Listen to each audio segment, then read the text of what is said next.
One Piece chapter 1099. If you thought 1097, 98 was bad, or 96, then you're in for a rude awakening, because this is gonna get intense.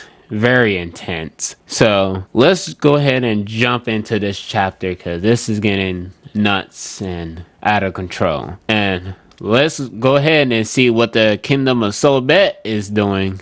Or sorbet. Oh yeah, everything's burning. Yep. So what's going on is King Burkhart is basically burning the hole where Kuma is living at. He's basically doing what the Great Terminal is doing, but he's basically separating the commoners from the rich, basically from the high society, from the poor, to get rid of them, to burn them to ash. Suck up points for the Celestial Dragon, because somebody is putting that. Oh goodness, boy, he's a Celestial Dragon follower, right? I mean, look at what he's doing to the village. And Kuma is trying to save everyone in the Sorbet King. Not everyone, but where he's at, where the church is at. Try to save everyone, and he's saving a few of them, and.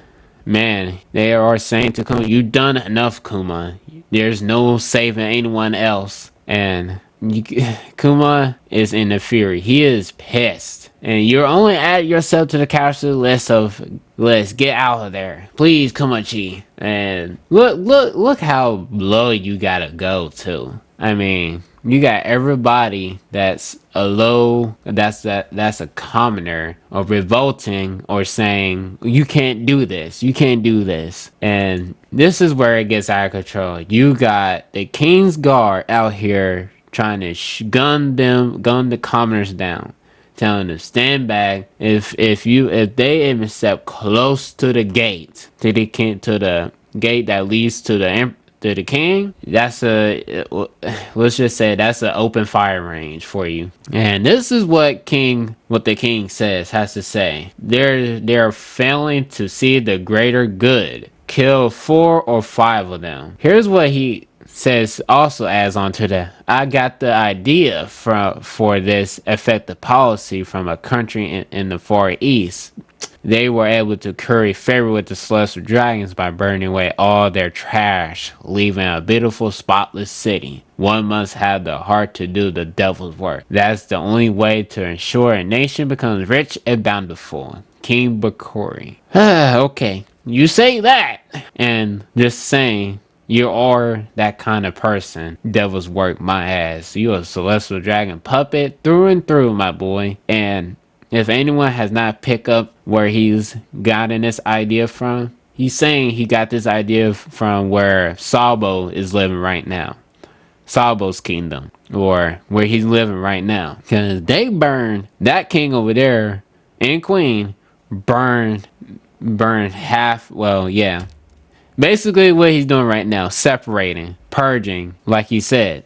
Alright, Kuma drops down. Who's that? Stop, we'll execute you on the spot. And that's Kuma in rage. And back at Kuma's church, you see the old men and women attending the wounded, and Bonnie-chan is looking, and you can see her face is getting encroached the more she's staying outside with the sunlight, and that she is in the sunlight, by the way. And then Kuma, don't you dare! There are consequences for those who take up arms against their king. It won't be pretty, you bumpkin of a priest. And boom, bam, all the kingdom or the tower or the castle crumbles. Earthshock the whole palace to the ground. And I will say this, you better have killed them, because if that doesn't kill them, what are you doing? You're just half-assing it at this point, Kuma. And it says this day will go down in history as Sorbet's one-man revolution, and that's what Kuma actually did. He liberated his kingdom from the corrupt king, and now I don't know if he killed him or not, but if he did, thank God. If he didn't, come on, Kuma, you just gotta lay his ass out. Come on. Back at the land of Marie-Joie, you just see the Holy Land Marie. It seems Sorbet has a new king. St. Garcia said, how odd. Into whom did the crown fall? And it cuts back to the new kingdom of Sorbet. And let me just tell you, the people who will not take no for an answer, so Kuma relented. And now Kuma is officially the new king of the new Sorbet kingdom. And you just see they're rebuilding the castle that, to be honest, Kuma and Ursa shot the hell out of it. Thank God. Hopefully the king is dead. If it's not, then that's the problem. And then back at church, he became a king who lived in a beaten down old church. King Kumachi, my hip was killing me. And I wouldn't mind either. If Kuma wants to stay in his church, that's where it is. That's where that cross is. That's where where he has to base at. That's his home. That's where he was raised or grew up in with Jenny and Bonnie and the rest impressed for. Oh my god, this is just looking at this is depressing me. Anyways, stop teasing me already. I'm nothing but a figurehead. Bulldog son is the one who's really running the country. King Bulldog was our old king. His last reign wasn't half bad. Sure, we were poor, but our hearts were full. Mind you, it would have been even nicer if I could say the same thing for my wallet. And boy, oh boy, oh boy. Now here's what really tripped me out. Now I know someone said they saw Bonnie eating something in the background, but it doesn't show it. You see her sprinting, doing runs, and you see this, a fully grown ass woman, Bonnie. Anyways, it's when one guy says, oh, by the way, who's the baby you got running laps? She looks just like Jenny. Everybody just shots her, huh, Jenny? And it says, she just says, gotta up my stamina. Why all you look at me that way? Says, oh, I want to be able to sail the horizon with daddy by the time I turn 10. Which, mind you, I don't know how old she is right now, but Kuma has a set time limit. Remember, it's 5 years. I don't know how old she is. She's probably 6 at this point. So 4 years counting down. 4 years left. And boy, she looks in the mirror and says, damn, well, that's kind of a shock. That's why I'm trying to build up my sound. What? And then, your Bonnie, wait, did you eat a devil fruit? When? And let's just say that devil fruit is probably the age fruit. In which could be this be the age fruit? Where did she find it? I don't know. Try chanting something. Rainy time, grainy time. Hang on, Bonnie, your body can't take this. And then someone rushes in. King Kuma, Bulldog song requires an audience. And then Jenny grabs, dude, you actually did it amazing. Look at all those wrinkles. Dang, I still can't make myself old. And then, who are you, old timer? And this is the previous king of Sorbet, King Bulldog. I see you already met my mother. The old Queen Dowager, Connie. And boy, oh boy, oh boy. At this point, the news tyrant, or the new newspaper comes out, and King Bakor is plotting another comeback. And this says, what gives this article is a total smear job. And it says, the evil tyrant, and it has Kuma on the front page. This stinks of Bakor's propaganda. It says here, you burned villages and took the throne by force. Which technically that was King Bakori that was doing that. And he was burning villages. And Kuma had no choice but to take that throne from me. Because you were doing some heinous ass shit to the people. And you was doing the same thing where Sabo home was doing. Which was burning the poor. Swear.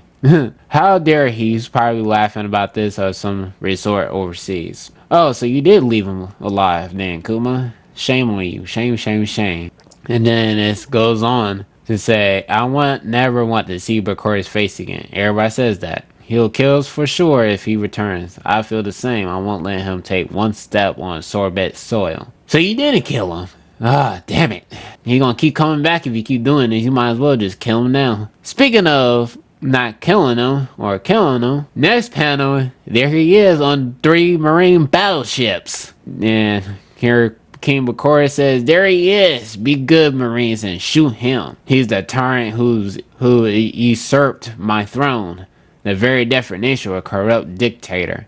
What, calling someone a dictator, huh? You're the dictator. And he says, kill him this instant, or Sorbet's rightful ruler. For one, he's about to urge will. And once Kuma says this, have you no shame? How dare you show your face here again? Kuma sinks all 3 of them, all the battleships, and news a bounty goes up on Kuma. Comes out. After that, Kuma will go to sea and be branded a pirate, and his strength fueled his notoriety, which spread like wildfire, earning him a bounty. Which his bounty is, I think it was 200 or 320 million, I believe. But through Kuma, dead or alive, wanted. And boy, oh boy, oh boy. And this is where Kuma starts sailing the seas to look for a cure for Bonnie. This is where his tour around the world begins. Speaking of world tour, that's actually what he's doing. Taking a tour around the world, baby. Kuma first goes to this island right here. I finally be cured after I turn 10. Then I'm going to be a pirate too. But you don't want to do that. Your dad's doing all this to cure you. It's best not to worry him. Kuma C goes to the island. Have you ever encountered a disease like this before? Sure, she can't be in the sun. How awful. And then I was gonna say Mihawk. Kuma goes to the island where Mihawk is, well, no more staying at, and 2 bounty hunters, forget the names, try to fight or capture Kuma, and man, oh man, they didn't stand one hell of a chance, by the way. So there you go. And then Kuma goes to another island, and he talks to them and says, your daughter has another 5 years at best, is what they said, told Kuma. Unfortunately, and this is where Dr. Vegapunk was actually born too, where he's at. I forgot what the place, but I put tags on there for every place too. Next, Kuma goes to a bridge like built middle of the sea that is snowing, of course. It'll be a miracle, he says. And then after that, he goes to Sky Island, the width area. Sky Island. Tells one of the wizards, oh man, no, we don't got a cure, bro. And then it goes to the one that Usopp went to, and he doesn't have a cure either. Goddamn. And Kuma just thinks it'll be a miracle if she reaches her 10th birthday. So like I said, it's counting down. And boy, oh boy, oh boy. Next panel, Kuma goes to Dragon. Everybody just glad he's just alive and being here. And boy, oh boy. Dragon tells, and now Haive and Uzuma got caught and sent to prison. Which, how are you holding up? I hear you've been wearing a lot of hats recently. King, Tyrant, and a pirate to boot. That's 3 titles in one. And Kuma says, people change.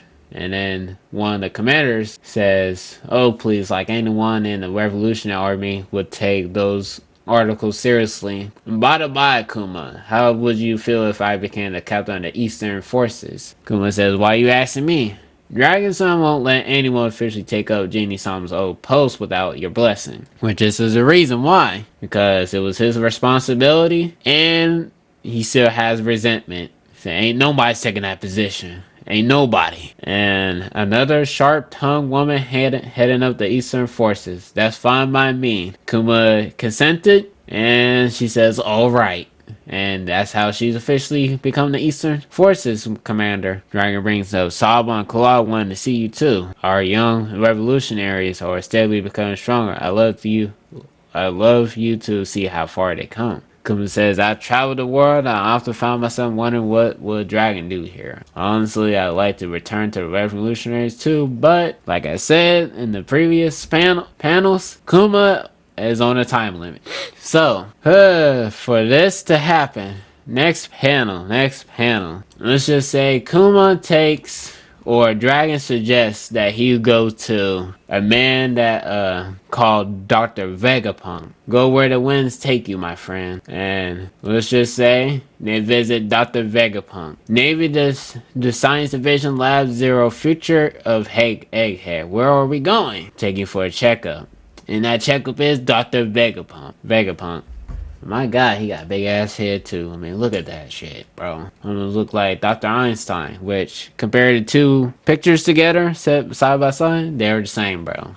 Anyways, Dr. Vegapunk is asking, well, little plunkness never hurt anyone. Gazoots, people really do come in all shapes and sizes, don't they? Funny, looking at you, I was thinking the exact same thing. Monty chimes in, holy cow, what a huge head. Kinda creepy. Your physique is extraordinary. Please, you must let me study your muscles for the sake of scientific process. Oh, is she the sick child you mentioned? She looks like a cheeky scamp. A child. So, Kuma explains what's been going on with Bonnie. Sapphire scales, eh? You done well to contain the spread. I can cure her. You can? And hopefully Kuma do realize that at this point, Dr.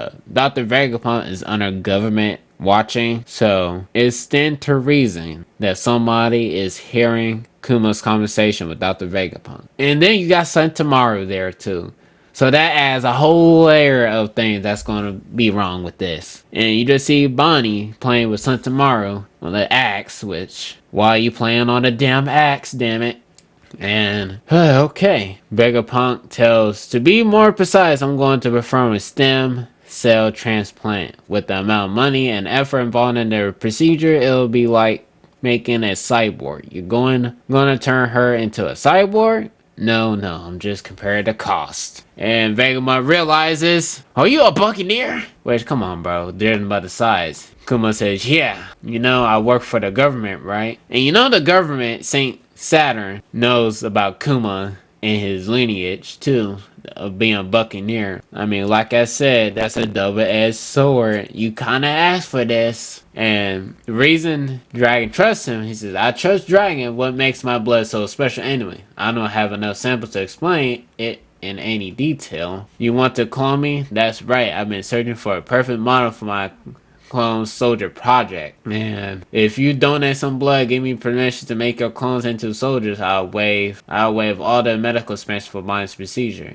You don't have any money, I assume. Kuma-chan says, well, it's not like I can pass on an offer like that anyway. But what are you going to do with them? An army of soldiers. Which, if you think about it, that's probably why there was a bunch of pacifistas like that. My soldiers will have bodies so sturdy that they deflect bullets. They'll be heroes that protect the weak and helpless. That's cap, by the way, which that's not what they're doing. If only I could get them to fire lasers too, those pirates would be scared speechless. Flashback all the way in the future, that's what they're doing. Unfortunately, there will be warriors or the future. There's no limit to their potential. Kuma falls silent as surprise and then smiles. He said you were open about your ambitions. He was right about you being both eccentric and trustworthy. And then Dr. Vegapunk says, Dragon said that, did he? He's always been a bit of a holier than thou. And if clones of me end up saving more people someday, maybe I can view that as a good person for why I was born. Dragon won't be happy about this arrangement. And boy, oh boy, honestly, if you killed Bonnie, I would have made a deal with the devil himself. Speaking of the devil, the land of Holy Marijwa, the clone soldiers are meant to be weapons. A weapon's worth is defined by how many people you can kill. Vegapunk is a fool for not making the most of this chance. No matter, I have my own ideas. Yes, sir. Your word is our command. And last panel, me a saint? Don't be silly. I'm just a spineless pacifist, of course. I love keeping the peace. Keeping the peace? Huh? I like the sound of that. Why don't we call them the pacifista? Okay, end of the chapter. And let me just say this. Making a deal with the devil? That's just foreshadowing right there. Foreshadowing right there. Boom, bam. Calling it right now. Foreshadow. Foreshadowing, bros. Foreshadowing, guys. Foreshadowing. World Tour fans, this is becoming a real problem here. What can I say? Kuma making a deal with the devil himself? Well, you're about to make a devil. You're about to make a deal with the devil at the next chapter, Kuma. I'm telling you. Well, that's the end of the chapter, guys. What do you guys think about this chapter so far? Is Kuma doing the right thing? Is this a double? Is this deal a double-edged sword? Find out in the next chapter of 1000 or chapter 1000. Anyways, like and subscribe. Thank you for watching, and see you next soon. Laters.